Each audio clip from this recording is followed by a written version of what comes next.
Y además que ustedes ven a nivel de lo que son las membranas celulares, las proteínas. Y habían proteínas integrales, proteínas de superficie. ¿Y quiénes son los que forman las proteínas? Los aminoácidos. Son precursores de porfina, es decir, en el caso de la hemoglobina es necesaria la presencia de algunos aminoácidos para su formación. Son precursores de compuestos aminados, es decir, bases nitrogenadas, hormonas, neurotransmisores, y regulan o hacen lo que es la regulación del crecimiento celular, ya que como son aminoácidos van a ser ejecutados en algunos procesos de crecimiento, ya sea de tejidos o de estructuras específicas a nivel del organismo. Y la transmisión del impulso nervioso. Acuérdense que el impulso nervioso van a haber una sinapsis, y en esa sinapsis hace la presencia de algunas estructuras, como de algunas moléculas como es el calcio, el potasio, pero también hay neurotransmisores que son específicamente aminoácidos, y que para que se produzca la sinapsis o el acto reflejo tiene que haber la presencia de aminoácidos o del impulso nervioso.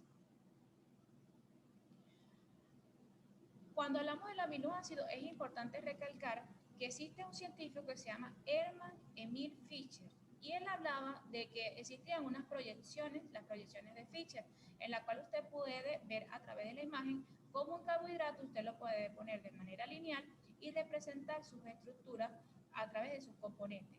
En este caso tenemos un carbono central llamado alfa, que está unido a un primer componente, a un segundo componente, a un tercer componente y a un cuarto componente.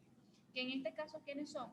Un grupo amino, un grupo carboxilo, un hidrogenio y una cadena lateral. Y esa cadena lateral también, a través de las proyecciones de Fischer, yo lo puedo hacer de forma tridimensional, es decir, que dependiendo de los ángulos de luz, se puede mover la estructura a nivel del espacio. Entonces podíamos ver estos ángulos y ver los enlaces por los cuales estaban unidos. Eso dio la particularidad de que habláramos de lo que se llama la estereoisomería. Fischer, al demostrar que las estructuras se movían en el espacio, entonces hubo una clasificación que se llama estereoisomería, en la cual hablamos de un carbono quiral, en la cual se dice que el carbono quiral tiene que tener como característica esencial que sus 4 sustituyentes son diferentes. De todos los aminoácidos, de los 20 aminoácidos que estamos estudiando, únicamente la glicina no tiene ese componente de carbono quiral, ya que la glicina, si ustedes ven en su estructura química, tiene un grupo amino, un grupo carboxilo, tiene un hidrogenión y también tiene un hidrogenión abajo. ¿Qué hace eso? Que sus 4 constituyentes no sean diferentes. ¿Y qué explica Fischer? Que para que sea un carbono quiral, tiene que ser 4 constituyentes o sustituyentes diferentes. ¿Y qué tendría que ser? Una imagen especular más no superponible, en la cual nosotros nos evidenciamos a través de nuestras manos. Veíamos que si yo coloco mis manos frente a frente, una de la otra, y yo las junto, todos los dedos correlacionan con el dedo correspondiente. Pero si yo las superpongo, mis dedos ya no son los mismos comparados con la otra mano. Y eso es lo que se llama imagen especular. En la imagen que ustedes están viendo allí a continuación, ven dos carbohidratos que tienen su grupo amino, su grupo carboxilo, tienen su hidrogenión y tienen su cadena radical.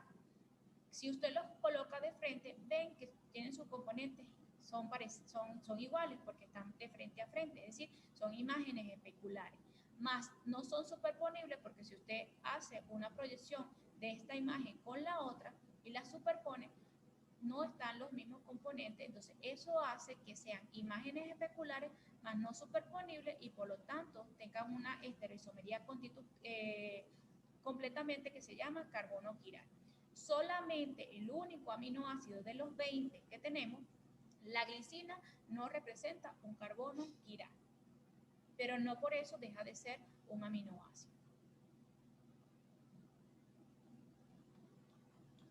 Luego tenemos lo que se llama la presencia que sean destrogiros o levogiros. También Fischer hablaba de que había una serie L y una serie D.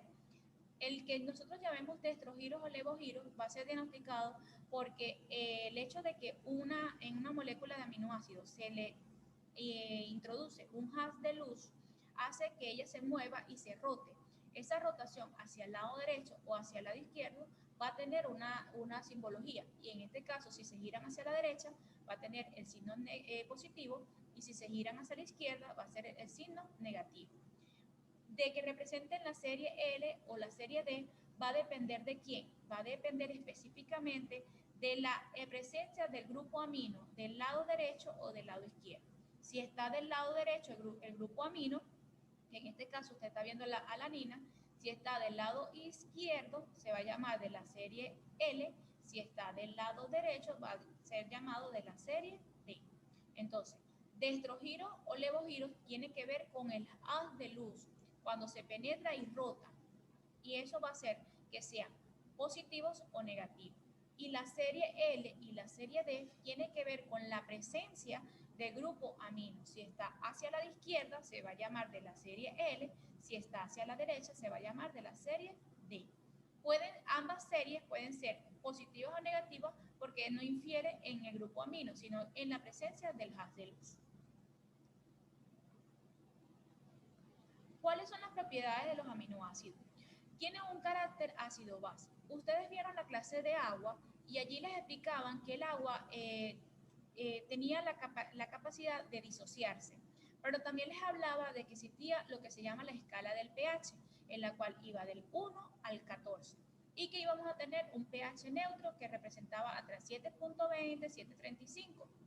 Nos basamos en 7.35. Y que el hecho de ser anfóteros, es decir, que puedan donar o aceptar protones, es decir, que se van a comportar como un ácido o como una base, va a depender del pH del medio en que se encuentre. Si eso es verdad, entonces tenemos que, en el caso de los aminoácidos, dependiendo del pH al que se encuentre, su carácter anfótero va a ser delimitado si va a comportarse como un ácido o como una base. Me imagino que le explicaron a nivel del agua que un ácido por lo general dona su protón, mientras que la base acepta su protón. Basándonos en eso, los aminoácidos tienen una forma particular de comportarse de acuerdo al pH en que se encuentra. Si está a un pH sumamente ácido, es decir, por debajo de un pH neutro que es de 7.35, es decir, un pH de 1, 2, 3, él va a tener una forma predominantemente aceptora, es decir, de aceptor de protones, es decir, va a estar protonado. Mientras que si está a un pH sumamente base, es decir, por encima de un pH neutro, estamos hablando de 10, 11, 12 hasta el 14, va a ser una forma predominantemente a pH básico, que actúa él, entonces actúa como un dador de protones. Si yo estoy en un medio ácido, por eso es que se llaman ácidos y bases débiles, porque si el aminoácido se encuentra en un ambiente ácido, va a actuar como si fuese un aceptor de protones, es decir, se comporta como una base, que tendríamos que decir que sería todo lo contrario a lo que nos podríamos imaginar. Pero esa es la capacidad disociativa que tiene un aminoácido. Entonces, si está a un pH ácido, se comporta como una base, es decir, como un aceptor de protones. Mientras que cuando está en un medio sumamente base, se va a comportar como un ácido, es decir, como un dador de protones. Y aquí está, entre esas dos fórmulas, tiene que haber alguien que se comporte de manera neutra. Y esa manera neutra es la que nosotros vemos a nivel del pH de 7.2 a 7.35, que es el pH neutro. Y en esa fórmula, el aminoácido debe comportarse de manera en la cual el grupo amino esté protonado y el grupo carboxilo esté desprotonado. ¿Qué podemos dar con la imagen? De que cuando estamos en un pH sumamente ácido, ambas estructuras, tanto el grupo amino como el grupo carboxilo, se encuentran totalmente protonados, es decir, mantienen su protón encima, y eso los hace que se comporte mejor como una base. Mientras que si está a un pH sumamente básico, miren cómo sus estructuras, tanto el grupo amino como el grupo carboxilo, están totalmente desprotonados, y eso los hace que entonces se comporten como un ácido, es decir, como un dador de protones. Mientras que en su forma neutra, el grupo amino siempre debe estar protonado, es decir, mantener su protón encima, mientras que a nivel del grupo carboxilo va a estar desprotonado, es decir, pierde su protón. Es importante recordar que todos los aminoácidos son electrolitos débiles. De allí que nosotros a través de podemos jugar con los pH y de esa manera ellos pueden comportarse como ácidos o con bases débiles. Cuando hablamos del pH neutro, existe una palabra que tienen que tener en cuenta que se llama el zwitterión o punto isoeléctrico. Ambos son sinónimos. Sin embargo, su definición como tal, en el caso del citerión, es una zona cercana al pH neutro en la cual las cargas positivas y negativas están iguales, es decir, 50-50. Pero en el caso del punto isoeléctrico es el pH donde la carga media es igual a cero.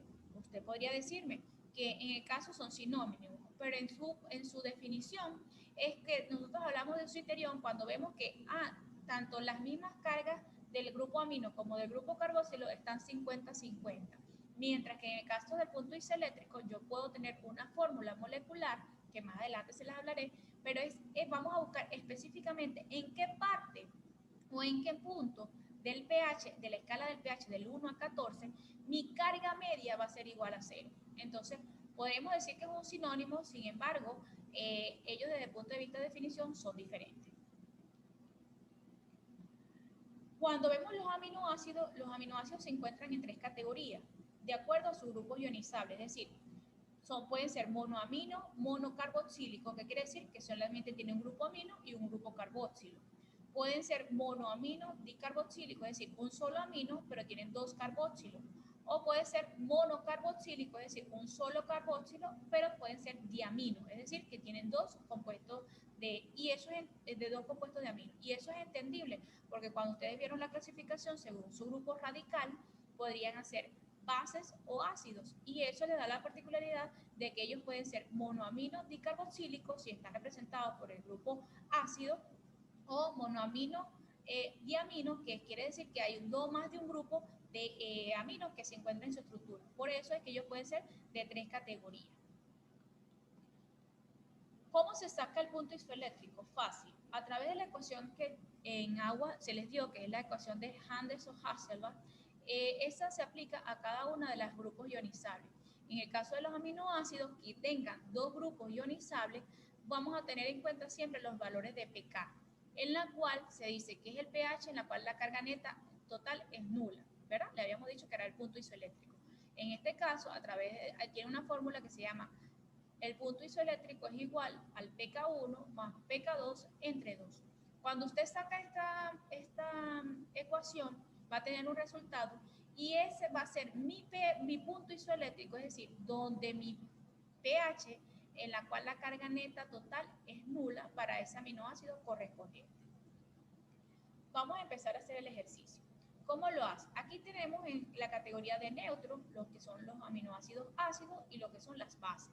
Aquí pueden denotar también en la imagen que existe una escala del pH, un pH sumamente ácido y un pH totalmente básico, en la cual nuestro pH neutro va a ser de 7.25 a 7.35.